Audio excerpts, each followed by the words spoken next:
যে খবরের দিকে নজর রাখবো, পরমব্রত ও স্বস্তিকার বিরুদ্ধে গড়িয়াহাট থানায় দায়ের অভিযোগ। ইতিমধ্যেই গড়িয়াহাট থানায় হাজিরা দিলেন অভিনেত্রী স্বস্তিকা মুখোপাধ্যায়। ভোট পরবর্তী সন্ত্রাসে উস্কানি দেওয়ার অভিযোগ। পরমব্রতকেও তলব করা হয়েছে গড়িয়াহাট থানার তরফে।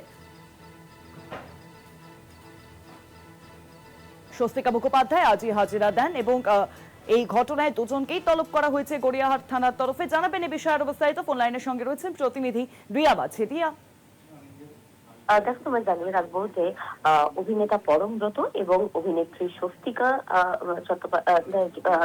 মুখোপাধ্যায়কে তলব করা হয়েছিল গড়িয়াহাট থানায়। মূলত লয়ার, যিনি কিনা সিনিয়র লয়ার হাইকোর্টের জয়দীপ সেন, তাদের দুজনের বিরুদ্ধে একটি অভিযোগ করেছিল গড়িয়াহাট থানায়। সেখানে অভিযোগ করে তিনি বলেছিলেন যে তোমাকে জানিয়ে রাখবো যে বিশ্ব রোগরানী দিবসে সেখানে সোশ্যাল মিডিয়াতে যে পোস্ট করেছিল পরমব্রত, সেই পোস্ট নিয়েই কিন্তু তিনি মন্তব্য করেছিলেন।